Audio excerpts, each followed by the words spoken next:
Today on the YY family, we're gonna go all the way to Mars to see if there's any life there.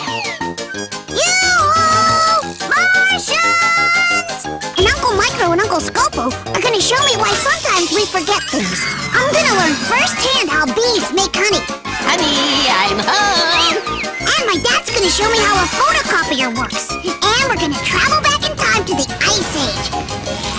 Whoa, it can't get much cooler than that! Come along with me and meet the smartest family in all the town. The YY family. Mom can make it plain to see that what goes up eventually comes down. The YY family. Come and meet the YY family. We got a lot of real know-how. Grandpa knows a lot about flying. Ask him and I'll show you now. Why do airplanes fly? When I land, I'll tell you why. Meanwhile, there's a dragon making some kind of a potion in a vat. The YY family.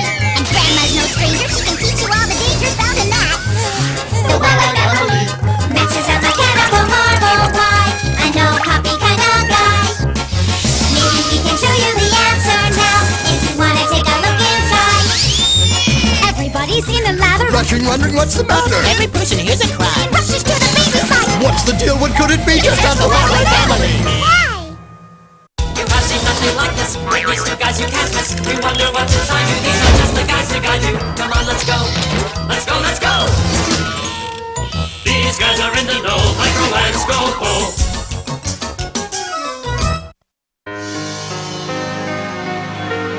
And, what are these called? External oral apparatus. No, there is! Hi guys, what you doing? I'm testing Victor's memory. Neato, can I play? Of course! In fact, I know just what to ask you. Why do you have that string tied around your finger? I tied the string around my finger so I wouldn't forget something. Forget what? Oh! I don't remember. Uncle Micro, why do we forget things? That's a very complicated question, Victor. First, we have to understand how we remember things. And I think it would be easier if I show you. Wow, where are we? Inside a human brain. Now, the brain is made up of many components. And we're in the cerebral cortex, which controls the memory and many other functions. Scientists aren't exactly sure how the memory works, but they believe that we store memories in the nerve cells or neurons of the brain. Jeez, this is the quietest brain I've ever been in. I wonder why. The ratio of the diameter to the circumference is expressed as pi. Alex, what is the numerical value of pi? Our brains are electrical in nature. Our host is searching for a memory. You see, there are more than 10 billion neurons, so sometimes it takes the brain a while to find a memory. Think of neurons as like files in a filing cabinet. No. So sometimes it takes our brains a while to find a file. The value of pi is 3.1416. Okay, so that's how we remember, but what happens when we forget? Hey, Alex, dude, we're going to the arcade. Come on with us. That sounds great. Wait, it seems like I'm forgetting something. That's one way we forget. The brain is trying to find a memory, but something has distracted it. Scientists also think that we may store memories in order of their importance. Oh, that's why we remember important things, like my birthday, which is next week. Exactamundo. Note to myself, Victor's birthday is next week.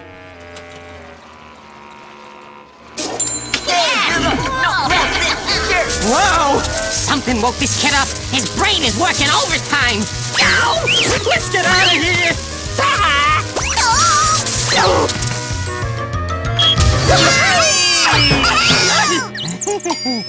I'd like to thank all the members of the Academy, especially Mommy. Micro, it's me, Scopo. How many fingers am I holding up? Now, why did you tie that string around your finger? Nothing. I don't remember any string.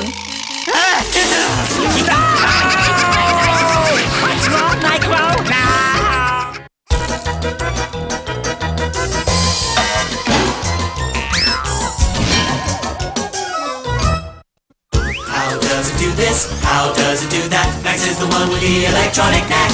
Machines are his thing, so don't go berserk. That's on the job. You'll find out how they work.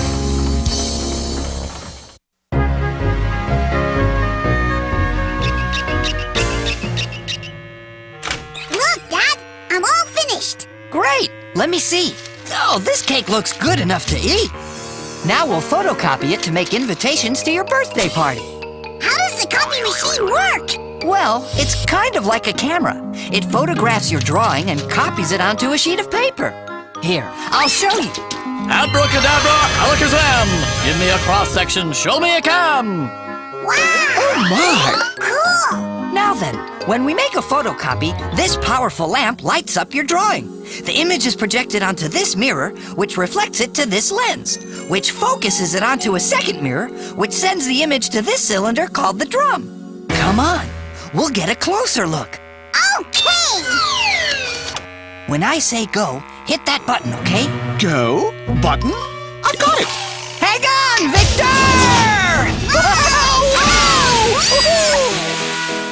Hey, look at the salt! My, what a big nose you have! The better to steam up the glass with. Hey, Basalt! Move back a little. Good. Now put Victor's drawing on the glass and press the button. There's the lamp. It moves under the glass and lights up the image. Now let's follow the light. Mirror, lens, mirror, drum! Hey, it's my picture! Right. And the drum is going to transfer the image to a sheet of paper. Let's watch it work. A drum is covered with little dots of light. Those are electrons, tiny electrically charged particles. Electricity runs through the drum. Now watch what happens to the electrons on the lighter areas of your picture. They disappeared. The light makes them do that. The remaining electrons are only on the dark areas of the picture. Now, the drum turns. Hey, Dad, what's that powder? That's powdered ink. It's attracted by the electrons in the dark areas, and it sticks to them. Then the paper passes under the drum, and the image is printed on the paper. Hey! Oh, this is great! Just like the circus! Yeah, who knew making photocopies was such good exercise? Whoa! And here's our copy. Oh boy, let me see! Oh, what happened to all the nice colors? Well, if it's color you want, it's color you'll get. Color copies work the same way. You just need blue, green, and red filters in front of the lens, color ink powder in addition to your black powder, and before you know it, It's in color! That's it, Dad!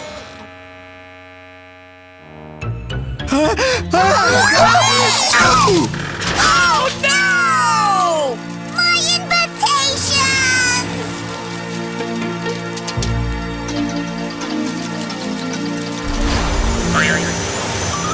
I wonder where all those invitations wound up. Huh?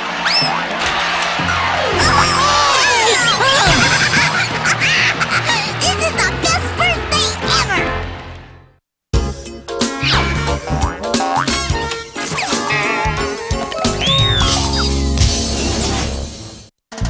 Hey, the questions that you have are not too serious. The animals and plants are not so mysterious, so have no fear.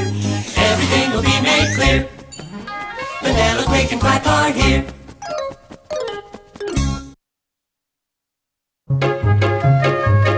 Grandpa, I am ready for breakfast! Just leave everything to me in my new and improved, fully automatic, solar-powered instant baby breakfast maker. Patent pending. Breakfast for my favorite grandson, including a jar of sweet honey for his toast. Any questions? Where did the honey come from? Vanilla, could you come in here a moment? The store gets honey from bees. And here they come now. Mom, how can bees make honey when they're so busy dancing? He's doing a special dance to tell the worker bees he found lots of sweet nectar. Nectar? Where? In all these flowers. Oh! Is that powdery stuff the nectar? No, that powdery stuff's pollen. The pollen sticks to the bees' legs, and when they go from flower to flower, the pollen spreads. The pollen helps the flowers make new flowers. That's called cross-pollination. And we have these really handy pollen baskets on our legs so we can gather pollen. If the dry stuff is pollen, the syrupy stuff must be nectar. You're right, Victor. And without nectar, there would be no honey. Bees have a long tongue called proboscis that works like a drinking straw. That must be how he slurps the nectar out of flowers. Oh, that looks good. Can I try? Of course. Oh, is my nectar turning to honey? Oh, no. Bees have special stomachs that turn the nectar into honey. Time to return to the hive and finish the job. Care to join us? We'd love to. Come on, Victor. When the bees are full of nectar and pollen, they go back to the hive. What's a hive? A hive is a honey factory, honey, and much, much more. Honey, I'm home. Ah, comb, sweet comb. What's a comb? A special bee factory with 6-sided wax cells that the bees fill with the flower nectar from their honey stomachs. The bees add special ingredients to help the nectar along. Then, as some of the water evaporates, the nectar becomes pure, sweet honey. Delicious! My compliments to me! It's honey, all right. But what's the leftover pollen for? They mix the honey with the leftover pollen to make a special food for their babies. Why do bees make so much honey? They'll never eat it all.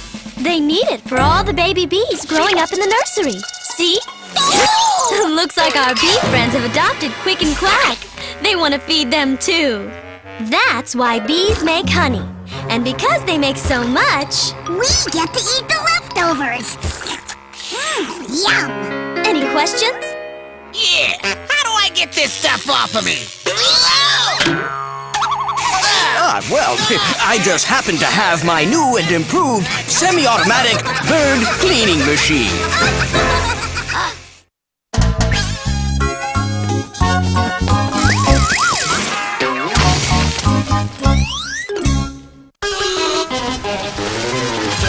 Have you ever wondered why the salty oceans, lightning, thunder, what the earth is like down under? Why there's wind and snow and rain? Let Eartha and Basalt explain.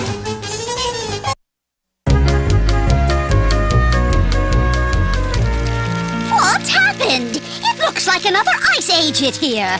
The refrigerator's broken. I have to call the repairman. Grandma, what's an ice age? Well, many thousands of years ago, a lot of the Earth was covered with ice. Come on, I'll show you what I'm talking about. Oh, Basalt! We need to do some time traveling! Do you know what this is? It's New York! Oh my, somebody should have paid their heating bill. No. This is New York 18,000 years ago, at the height of the last great ice age. This ice age lasted more than 20,000 years and ended less than 10,000 years ago. The Earth has gone through several ice ages. They come in cycles. Each one is different in how long it lasts, how far it spreads, and how cold it gets. Basalt, to the North Pole, please. Hey, this looks exactly like New York did. Yes, well, Victor, ice is ice. This is the top of the Earth, the North Pole. Visual aid time! Okay. Now, imagine a line running from the North Pole straight through the center of the Earth. The Earth rotates around that line. Scientists call that line the axis.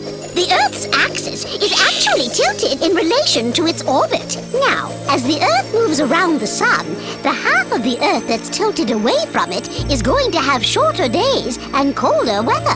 That's winter. But an ice age is different from just winter, right? Right you are, Victor! A lot longer and a lot colder. Up, Basalt! All the way up! Now, just as Basalt here is wobbling as he spins, the Earth wobbles slightly as it spins, which means the axis is tilted more than usual. Now, because the Earth's axis has shifted slightly, this part of the Earth is even further away from the sun. Wouldn't that make the winter colder and longer than usual? Yes, but there are some other factors too. Basalt, outer space, please. The Earth travels around the sun in an ellipse, which is egg-shaped. You can see that the Earth's orbit brings it closer to the sun at certain points. However, just as the Earth's axis sometimes changes slightly, so does its orbit. It becomes more circular. This means the Earth is away from the sun at times when an ellipse would have put it closer. So, if the Earth was already tilted more than normal, then it would be even colder because now it's farther away from the sun. Grandma, will there ever be another ice age? Yes, but it won't happen for thousands of years, so I wouldn't run out and order a large supply of thermal underwear just yet. Oh, now you tell me.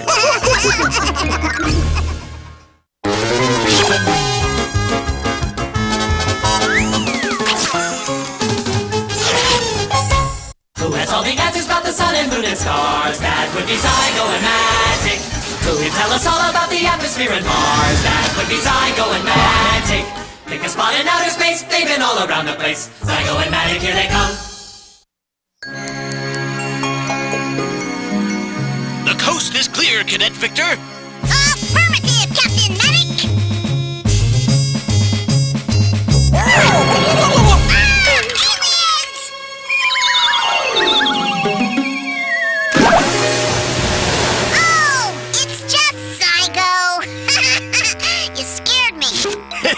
He's certainly the scariest Martian I've ever seen! You've seen Martians, Grandpa? Sure, lots of them. I think Maddox's been watching a little too much television. Yes, I suppose I had, but my ancestor, Leonardo Domatico, believed he really had seen Martians. He spent his whole life studying the stars and the planets, especially Mars. He saw markings on its surface that he thought looked like canals, and he figured the canals had to be built by someone, which meant maybe there were Martians. Well, we have much more powerful telescopes today, so we know there really aren't any canals on Mars. And we've sent probes to Mars. They've shown us that it's barren and lifeless. Maybe they didn't look in the right spot. Or maybe the Martians were hiding. Well, I suppose we could go double-check.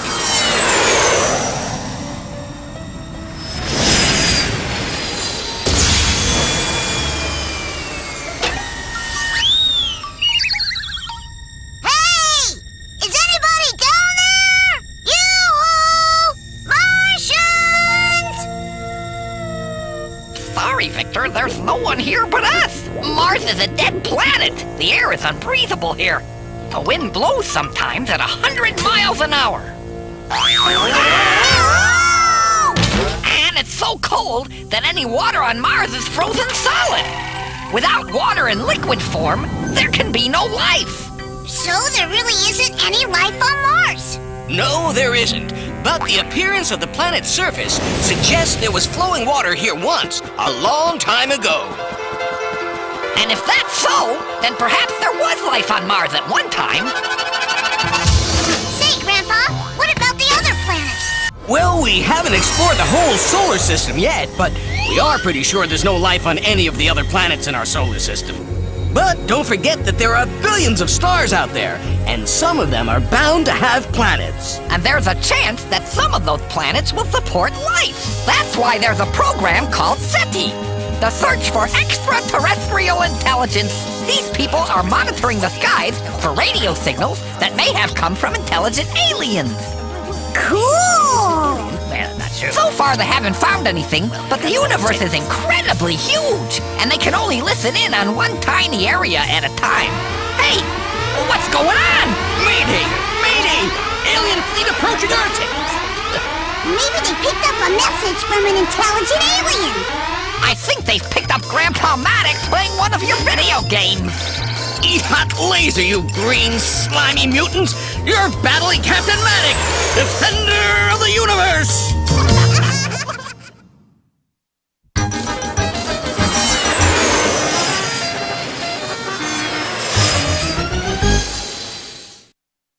Well, Victor, what'd you learn today?